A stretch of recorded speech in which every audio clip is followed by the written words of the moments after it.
සුබ සන්ධ්‍යාවක් කියලා ළමයි හැමෝටම. මම නම් දැන් තේ බොන්නම් යන්නේ.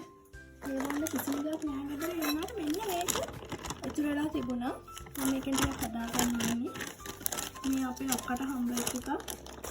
එයා ගෙදර ගෙනල්ලා තියලා තිබුණා අපිට කන්න කියලා. මම පොල් ටිකක් ගාගෙන තියෙනවා.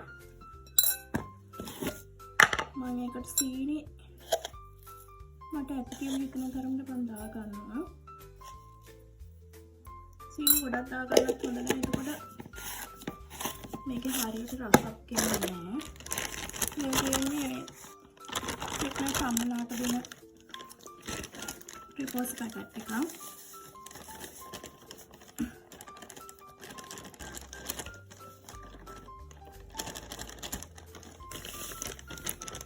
තේ බොන්නේ ඉන්නේ මම විතරයි. ඉතින් මට විතරක් ඇති ගන්න තමයි හදාගන්නේ. මේ එහෙම කවලම් කරගන්න.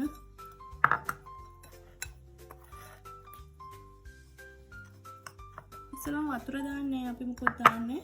මම සීනි කොලේ කවලම් කරලා ඒකට මේ ට්‍රිපෝස් පිටි දාගත්තා. ට්‍රිපෝස් ඕනේ ළමයි මේ කඩේ තියෙන සම්පෝෂ තියෙන සම්පෝෂත් මේ විදිහට හැදුවම ඇත්තටම මේ ට්‍රිපෝස වගේම රසයි.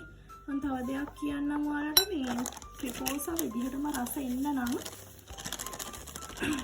ඔයාලා සම්පෝෂ හදනකොට කිරි පිටි ටිකක් එකතු කරගන්න. එතකොට ට්‍රිපෝස වගේම රසයි. හැබැයි ට්‍රිපෝස කියලා හැම මම නම් කිරි පිටි එකතු කරනවා.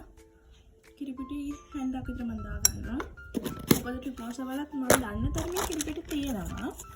එතකොට මේක කිරි පිටි වැඩි වුණාම කිරි රහක් විතරයි එන්නේ.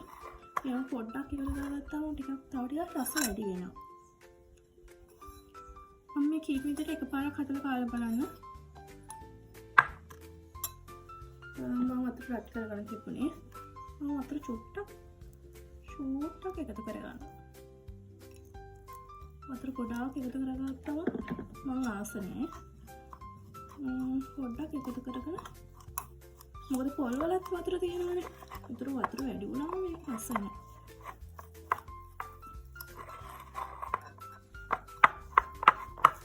මම ඇත්තටම මේ අර අග්ගලා වගේ මේ එහෙම හදලා කන්න ආස නැහැ. මම හැබැයි තමයි කන්න ආස.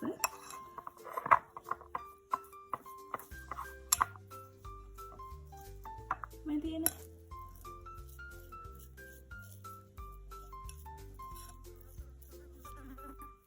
දෙකල හරි මම අතර හිතන්නේ කිරි එකක් හදාගන්න බලන්න කියනකොට මට අතර මේ පැත්ත එක කිරි එකක් හදාගන්න ඉතනේ මට පෑන් ටිකක් තමයි මේකට මට හරියන්නේ ඒකින්ද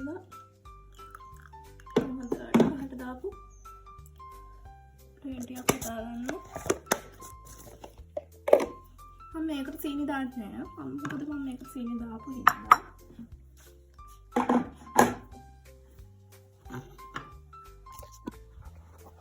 හරි මේ තියෙන මගේ ට්‍රිපෝස් එක මේ තියෙන මගේ ප්ලේන් එක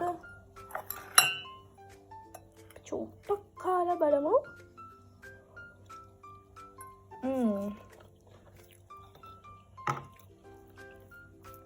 තරම් මාර රසයි කිරි රස ගොඩක් දැනෙනවා මොකද මම පොල් ටිකක් ලොකුවට ගාලා තියෙන්නේ මම කිරි පිටි හැන්දුවත් දැම්මා ඒකට සීනි දැම්මේ නෑ. එහෙනම් ළමයි තවත් වීඩියෝස් එකකින් එනකම් ඔයාලා පරිස්සමින් ඉන්න. සුබ දවසක් වේවා.